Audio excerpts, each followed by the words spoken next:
Everybody. Yeah, my name's Martin, and thanks, Sarah, for inviting me today. And thanks to everybody who's here for putting your time in as well. Um, I've been looking forward to this all week. It's been a highlight of my week, and I'm so pleased to be here. So I'm going to tell you a little bit about myself and a little bit about the work that I do with the Cumbria Social Enterprise Partnership. Okay, so I actually work for Cumberland Council. And we support the Cumbria Social Enterprise Partnership, and we have done pretty much for about 15 years. But the partnership itself has been around for about 20 years. And it's got a group of people who have come together to try to bring money into the county so that we can use that money to develop new social enterprises and support the existing social enterprises that are in the county as well. And I provide a service that covers the whole of the county. So from as far north as Carlisle to all the way down in Barrow, and from as far west as Whitehaven and Workington to as far east as Penrith and Kirkby Stephen and places like that. So all over the county. And we develop the social enterprise sector. We help it. We help new businesses get going, and we help the existing social enterprises to become more profitable and earn more money so that they can do more good with that money. And since we've been together, we've brought about £3 million of funding into the county to be able to spend on developing social enterprises, just like the ones that you're going to be forming. And for every pound that we spend on developing social enterprises, those social enterprises create another £18. Yeah. And we call this the social return on investment. But basically, it means, well, if we're spending this money on the social enterprises, what do we, the public, get back for it? And it's £18 for every £1 we spend. So that's a huge amount of money. So if I could have the next slide, thanks. Thanks, Sarah. Right. So, or is it Rachel who's driving the slides? I've forgotten I who. am. Right. It's Thanks, me. Sarah. I think that's the next one. Yeah, it is. Yeah. Yeah. So, Sarah mentioned before about a social enterprise and what social enterprises are. But I want to sort of like just have a little bit of an explore about this, really, because there isn't a single meaning of what a social enterprise is. Okay. But what they all have in common is they give people jobs, they make products or they deliver services, yeah, in the community, and they all make a profit. They make a surplus, yeah. It's what they do with that profit that makes it really different from a normal business. In a normal business, when you get profit, it goes into the director's pockets or it goes into the business owner's pockets. With a social enterprise, the profit isn't given to the owners, it's given back to the community. So it can be a huge power for good, for making communities better places to live, with more facilities, with a better environment, and people are better looked after. So if the only thing you take away from my presentation this afternoon is that social enterprises use their surplus for a social purpose, and you keep that in mind all the time, then you'll have learned well from this. And our social enterprises in the county are looking after people, they're looking after places, and they're looking after the planet. And that's exactly what your social enterprise can do as well. So, there are some social enterprises you may know of already. Hands up, who knows of the magazine, The Big Issue? I can see some. Well, that's a magazine that's produced to help homeless people earn a living. And they sell the magazine to people like you and I, and that money helps them in their homelessness. Yeah. How about this one? Who knows the Co-op? Yeah, anybody shop at the Co-op? Anyone's folks shop at the Co-op? That's probably Britain's largest social enterprise. They've got a shop practically in every town in Britain. And when you shop there, the profit that they make from you buying your beans and your sausages and your eggs and your bread and your milk, that gets shared with the community and with the shoppers, with the members themselves. And then the next one, does anybody go to a swimming pool or a leisure centre? Well, a lot of them in Cumbria are run by a company called GLL, and you may have seen it as Better, yeah, the Better Place. And that's the biggest social enterprise in the country that provides leisure services. Bringing it back to Cumbria, we might know of a few things here. Has anybody ever had to see the doctor when the doctor's is closed, of a weekend or of an evening, and the doctors come out to you? Yeah, might have been poorly. Well, that doctor is employed by a social enterprise called Cumbria Health. They used to be called Cumbria Health On Call, CHOC. Yeah, so you might know the CHOC doc. Yeah. Well, they've just gone through a rebranding, but they're a social enterprise and they deliver every out of hours doctor's appointment in the county. They're huge. And they also deliver some doctor surgeries as well during the daytime in some rural places.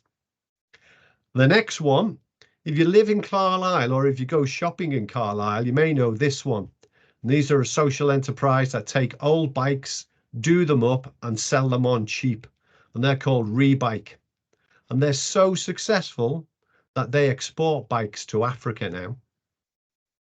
And then the last one you may know of, oh, it's the Centre for Leadership Performance. It's Sarah's gang. Yeah, it's Sarah and Rachel's crew who have set this activity up for your schools through the Bright Stars programme, and with all the support from all those organisations that Sarah showed the logos of earlier. And so the Centre for Leadership and Performance, the profit they make, they plough back in to do more of this sort of stuff to make our future leaders better.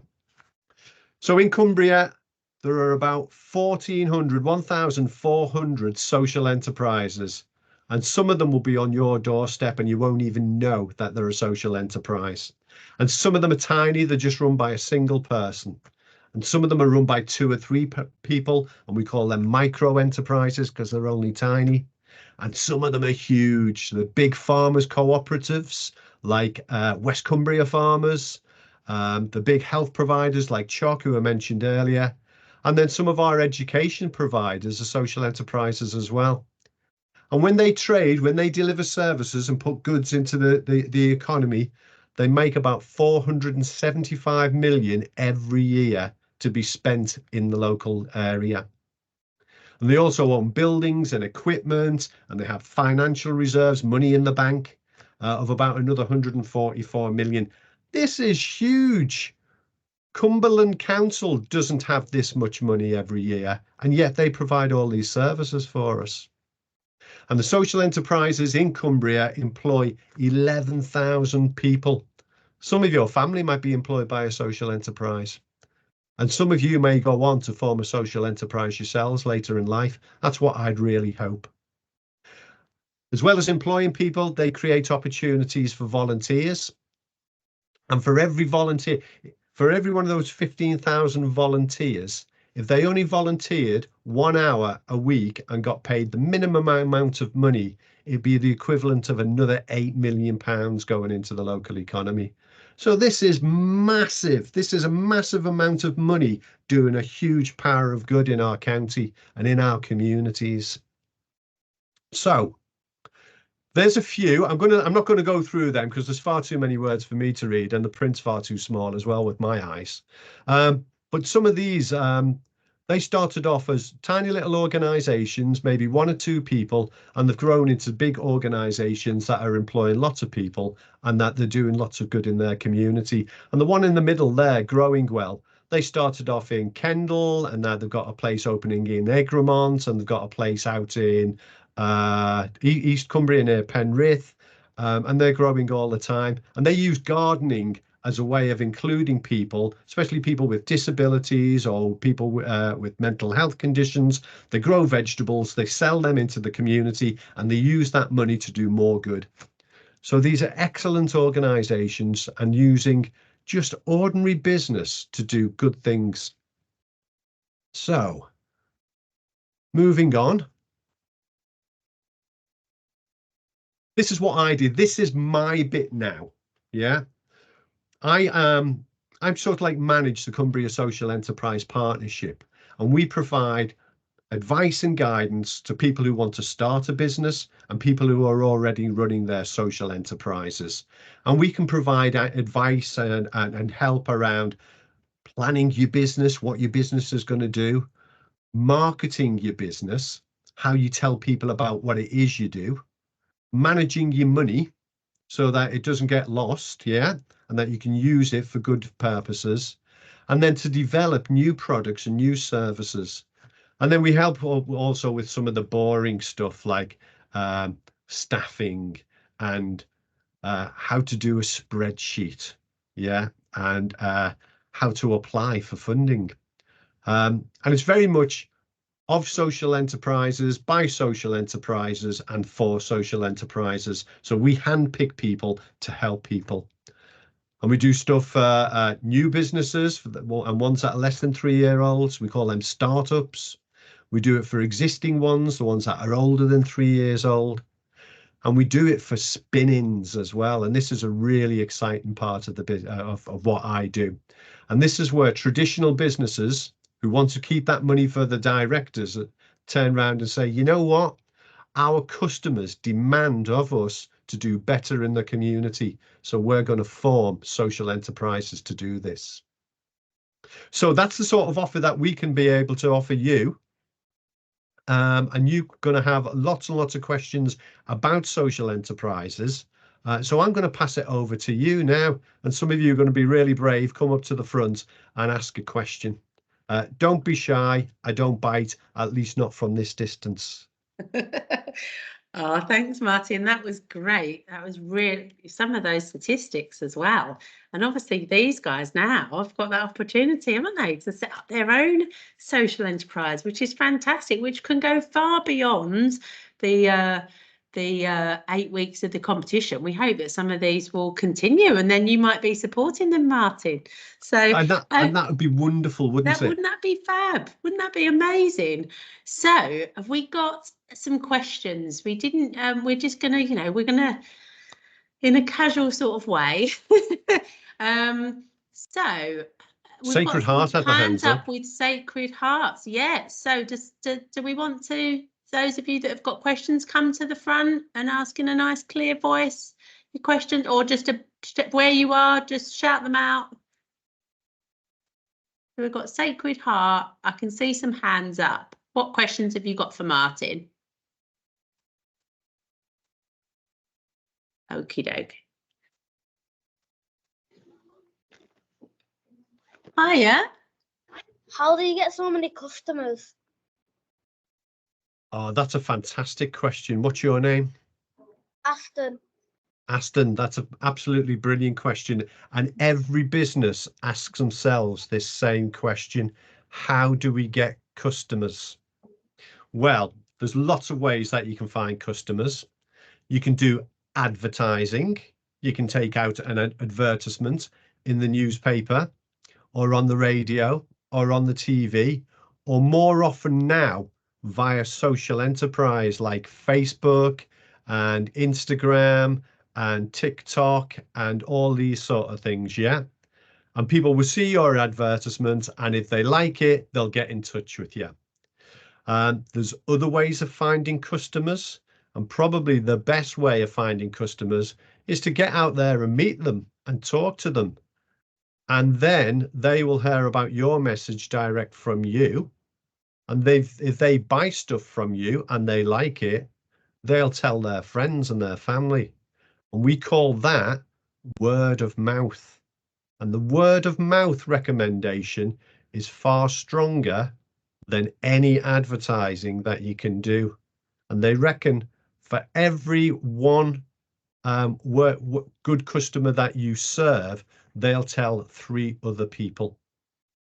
So get out Fantastic there and question. tell all about your business. Tell your family, tell your friends, and get them to tell their family and friends too. Oh, that was a great question. And we've got another question from Sacred Heart. So what's your name? Lily. Sorry, I think I'm going down. What? I didn't hear that. Lily. Lily. Lily, hello. Okay, ask your question then. What makes you a good leader? Oh, Lily. Wow. You've put me right on the spot there, haven't you? What makes me a good leader?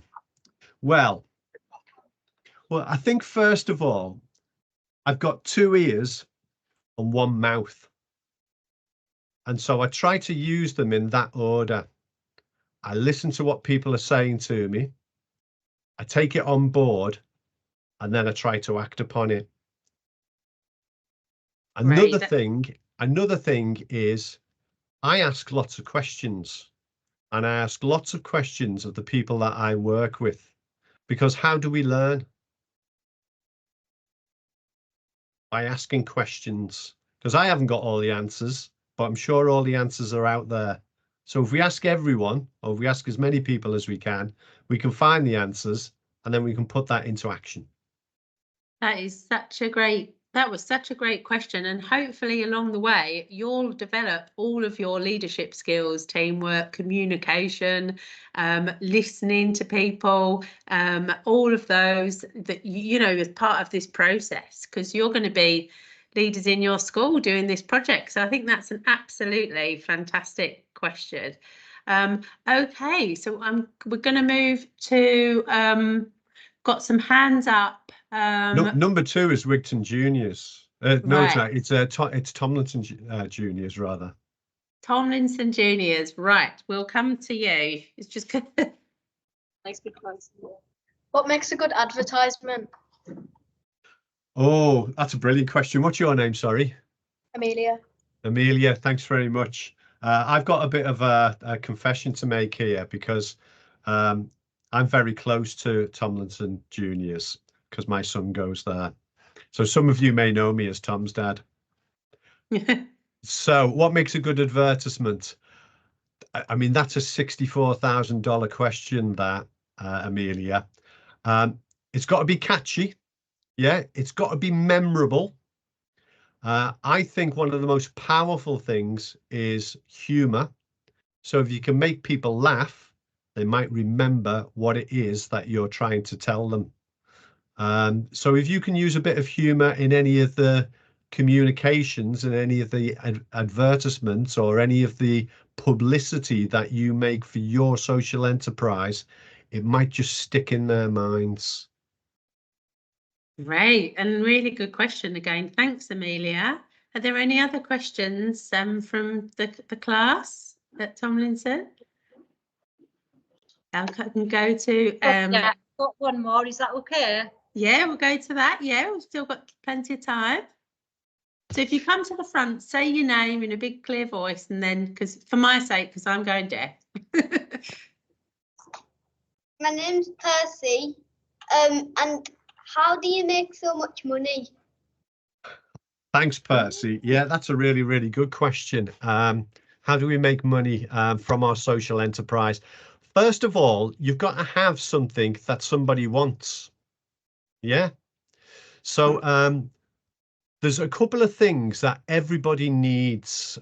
Percy, can you think of one thing that everybody here today and everybody in the world needs?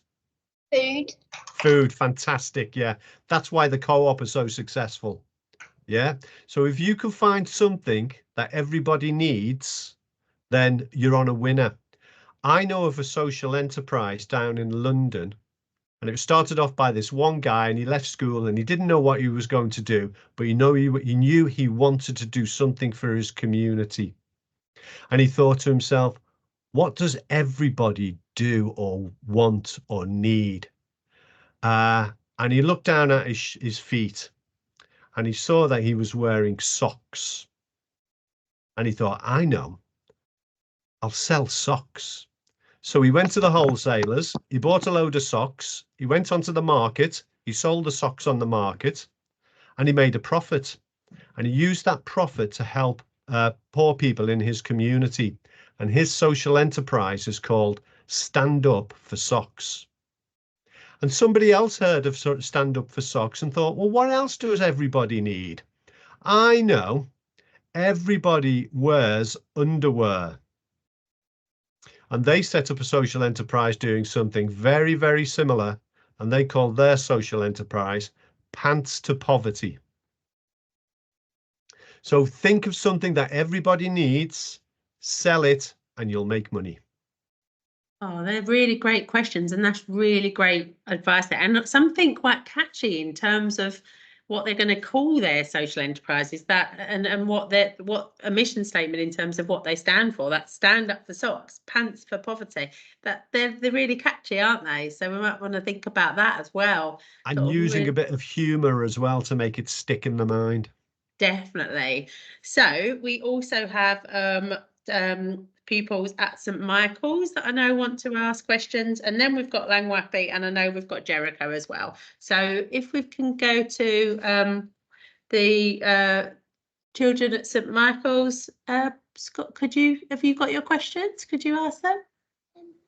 How do you post the videos that you've made for advertising onto the internet and for everyone to see it? Oh, wow. That's a really amazing question. What was your name? Mia. Mia. Okay, Mia. I think you're going to have to ask who runs IT in your school? Who's head of IT in your school? Miss Rowe. Miss Rowe. I think you speak with Miss Rowe, and what you do is you co-opt her onto your social enterprise, and you say, Miss Rowe, you are going to be our digital marketing expert. Okay, so you develop the content, what actually goes into your video, your advertisement. Yeah, and Miss Rowe can help direct it, and then she can actually launch it onto the internet. You might set yourselves up with a school YouTube site or a school Facebook page or something like that. And do you have Clash Dojo and Parent Mail? Maybe not those, but probably going to have some parent channels and anywhere that you can, once you've got that video, post that. You can use those also. We like to have weekly updates from you guys as schools, and we very much hope that the pupils will do that with some support from the teachers. And that's when, if you've got any little videos, because the judges are going to use, we have a panel of judges at the end, you see. We run it like a big competition, and it's based on all your weekly updates that you send us. The panel of judges have an impossible task of deciding on some of our prize winning categories, and that's an opportunity to also, if you've got videos, to post them so that the judges can look at those as well. But yeah, there'll be lots of different channels, I think, from your school that you'll be able to. But I like the idea, what Martin says, get Miss Rowe to be your digital marketing support, who can then, once you've made the content and you've got something comical potentially, you can post that and get that message out. That's a great question, though. It is, yeah. And get Miss Rowe to teach you how to do it, so that, and teach a few of you so you can do more and more of it. And it'll be a great skill to have in the future as well anyway. Thanks, Definitely. Mia. Oh, and we have got from our businesses as well. This is where we can really bring in our business mentors, because they are going to help you approach it like a business, obviously, and they will have marketing experts in their team. And we've got some of the resources there that they can use to really help you come up with a marketing plan and come up with like a mission statement or a business name of what you want to call yourself. So hopefully those business mentors can bring in their marketing experts to help with some of that as well. So that's a fantastic question. So have we got any other questions from St Michael's before we move on to the next school? Just double checking. No? Okay, so can we, Langwathi School, have you got some questions for Martin? We do. We have one question. She's just coming up to the front now to ask. Oh, brilliant. Fantastic. It's been such good questions. They have been superb. Okay, Really making me work for a Friday afternoon, you know. Should we sell one thing, or like should we sell more than one? That's Oh, a really that's good. That's a fantastic question, whether you specialize on one product or service, or whether you have what we call a diverse income stream. Yeah, selling lots and lots of different things. Because if I was selling blue sweaters all the time, I'd only attract people who like blue sweaters. But if I had red sweaters and pink sweaters and green sweaters and stripy sweaters and spotty sweaters, I've got more chance of selling more stuff to more people. But you can be really, really good at doing one thing, and sometimes you can be really, really bad at doing many things. So that's something that you're going to have a real think about. Do we specialize, or do we sell lots and lots of different things? So again, really good answers here as well, Martin, because I'm jotting down some tips for our social enterprise at Centre. You know, we do a lot. But it's a really good, and I guess in terms of products and services, it can be a little bit of both, because if you think about, if you've got a product that you want to sell, it could be that you hold an event, which could also be a coffee morning, and you could then sell that. So you're providing a service where you're bringing the community together, but you're also making them aware of your products, and that's when you can sell. So and if you're really clever, you can sell something once, it runs out, and people come back and have to buy it again. Oh, yes. That's really good. Yeah, that's a really good tip. Things like pens run out, you can sell them again. Food, if the food's nice and they eat it and they like it, they'll come back and buy more. Definitely. So we call that repeat business. So it could be a product, it could be a service that you provide.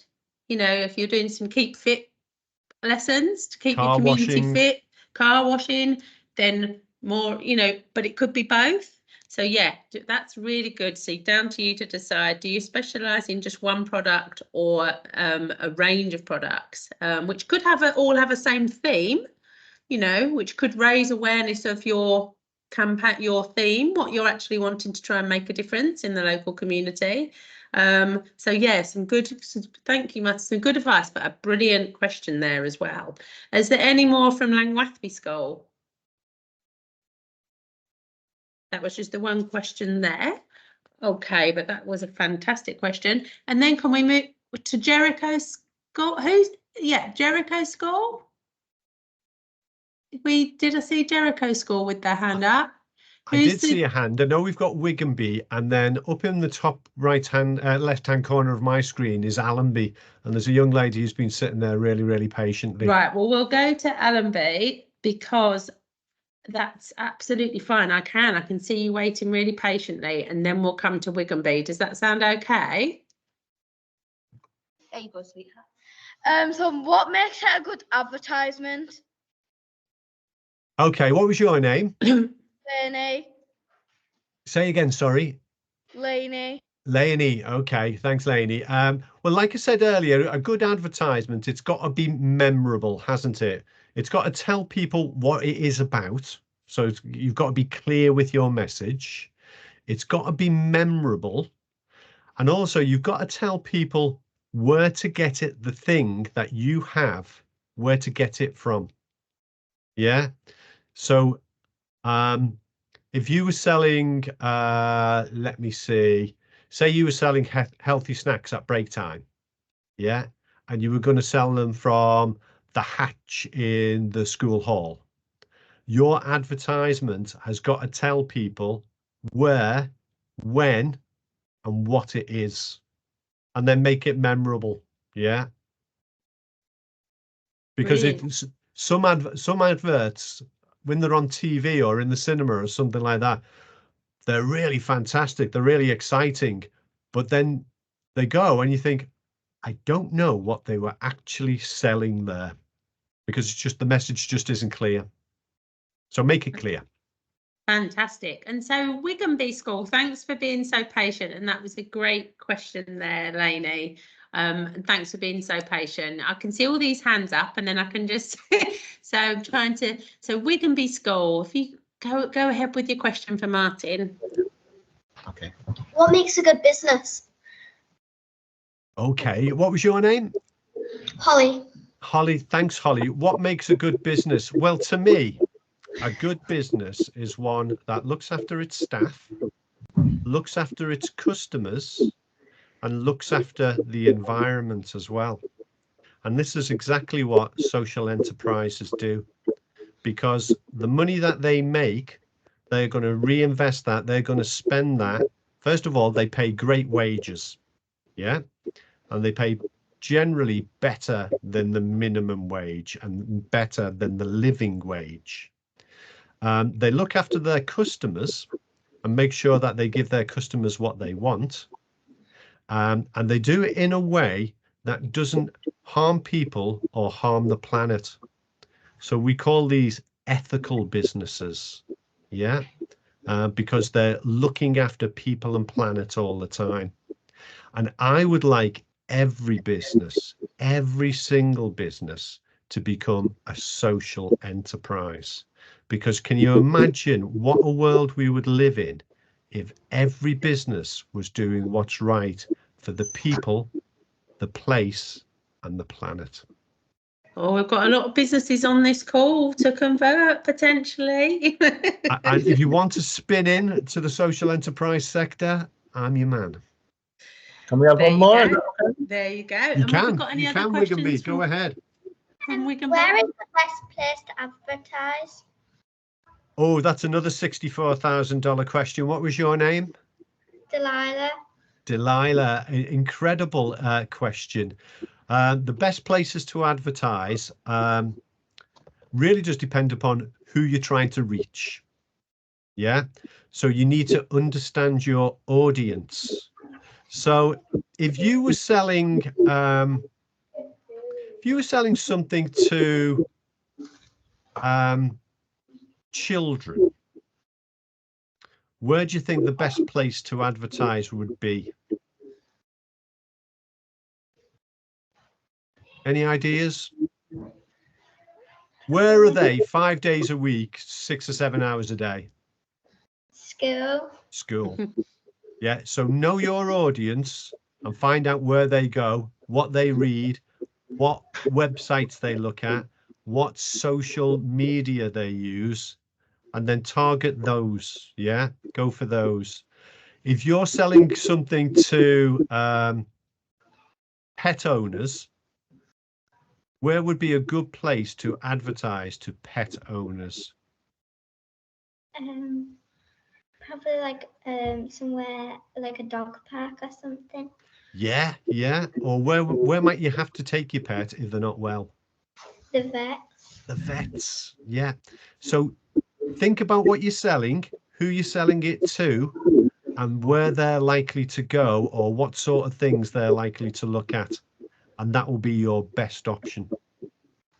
Wow, there's some really good advice that I know that brilliant questions. So I hope all the other schools listening can all take take notes, can't we? We can all take notes, and I've been taking some notes that I can share as well, some top tips. I've been keeping a note of things. And who else have we got from Wiganby? So just got one more from Joe. Hi, Joe. Hiya, Joe.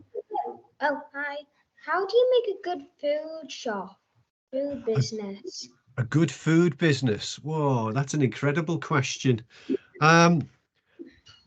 Well, I think the most important thing about food is that it's got to be healthy and it's got to be tasty. Because some of the things that are healthy, we might not like the taste of, and some of the things that are tasty might not be good for our health.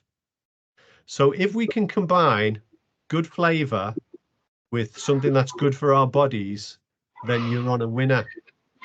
So If you're making something, think about your ingredients and buy the best that you can afford. Yeah. And think about if you're selling your food in school, you might want to speak with teachers to say, well, what are we allowed to sell in school? Because you can't sell fizzy drinks and lollipops, but you might be able to sell smoothies and flapjacks. It sounds like Wickenby have maybe got a food theme idea going on for their social enterprise by the sound of things.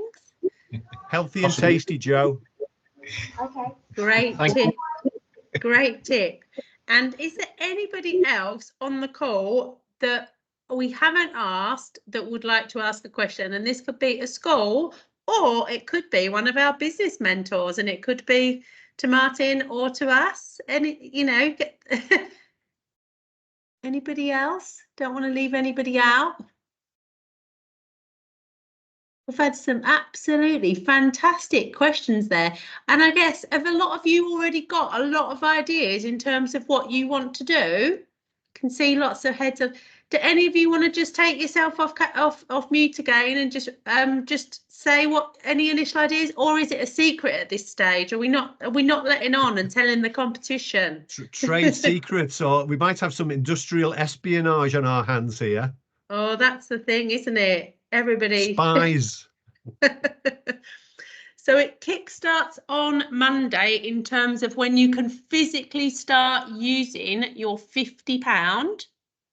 And that's when you can start investing and thinking about investing in what products you might need to buy, what you have to actually spend that money on in order to sort of develop and set up your business, and think about but you can think creatively around that, because I know that in the past we've had children that have maybe, you know, going on Martin's point, if it is food and you are looking at making smoothies, then maybe we could write some letters to the local supermarkets and talk about your ideas and see if you could get them to actually donate some of their products, and therefore that would, you can then spend some of the other seed funding on other things that you might need. So think creatively about how best you use that £50, and you might decide that you want to have, you can continue to reinvest that money when you maybe make a little bit of surplus, and then you reinvest it to buy more things and more things that you're going to need to make your product or to your service. So it's up to you guys, but you've got the help of your fabulous business mentors that are going to support you and help you along the way. And help with all the things that Martin said, help with the marketing plans, help you to develop a little business plan where you can think about what you need to sell things for in order to make that surplus. You can brainstorm lots of ideas if you haven't already, and make sure that you know, maybe start with everybody's ideas being heard, and then we might have loads and loads of ideas, but it's then how we maybe funnel those ideas and narrow those ideas down and agree those. Because to Martin's point, is it that you want to do lots and lots of things and have lots of ideas, or is it that you actually sort of want to hone that down and do one or two things and do those like really, really well? So it's entirely up to you. There's no right or wrong. We just want you to have lots of fun. We want you to work with your business partners as well, so that they can offer their expertise and advice in terms of how you actually go about setting a social enterprise up in the first place.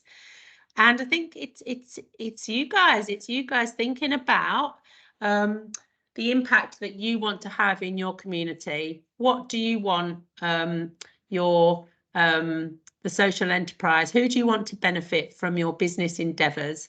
And it could be that your product is there to support the community. It could be that you're offering fitness classes and or it could be that a series of games nights and coffee mornings and bringing all the community together to address loneliness and things. So it's thinking creatively, but ultimately it's you leading this. So you've got 8 weeks with trading starting on Monday, where you can physically use that money. And then we'd like to see some weekly updates from you guys, just to check in, just to see how you're going. And if your teachers show you as well, you can check the website so that you can actually see what all the other schools are doing. Now, I know sometimes week 1 and week 2, it's a little bit quiet, and we check in and say, is everything all right? And often we find that week 1, people deliberately don't want to share some of their ideas, you know, and give away but we just want you to learn lots, listen to one another, work well as a team, because we can't be good at everything. You're all going to have different skills. You're all going to be good at different things. We're going to have creative people. We're going to have people that are great at maths. We're going to have people that are good communicators. We're going to have people that are really practical and are good at making things. So we've all got to pull together to make this a success. So we want, but ultimately we want you to learn lots, but we want you to have fun as well. And this is that's the main thing, because business should also, it's hard work. I think you'll find when business is hard work, but it can be incredibly rewarding and incredibly fun as well. So Martin, I just want to say thank you from all of the schools and all of the businesses for all your top tips today. My pleasure. And we're thrilled to have your support as well, you know, coming here today.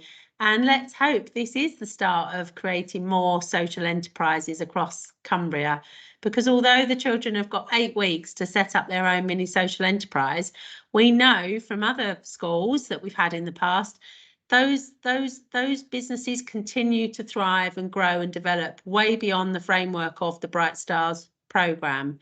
Well, it's worthwhile remembering that Alan Sugar of The Apprentice started his first business when he was in school, because he used to buy sweets from the wholesaler and then sell them to his friends and make a little bit of money on every sweet that he sold. And now he's on television and he's a multi-millionaire. So he started at school. There's no reason why you can't. I think that's really good note to leave it on. Yeah, fantastic. So good luck, everybody. We're thrilled to have you on board with this April's Bright Stars programme. A huge thank you to Martin. A huge thank you to our business partners who are going to help you, but also help just fund the programme and everything that we manage. And just good luck, everybody. We can't wait, me and Rachel, to see, and the rest of the team, to see what your weekly updates are. And have an amazing weekend. Happy Friday, everybody. Bye. Take care, everybody. Good luck. Bye. Bye.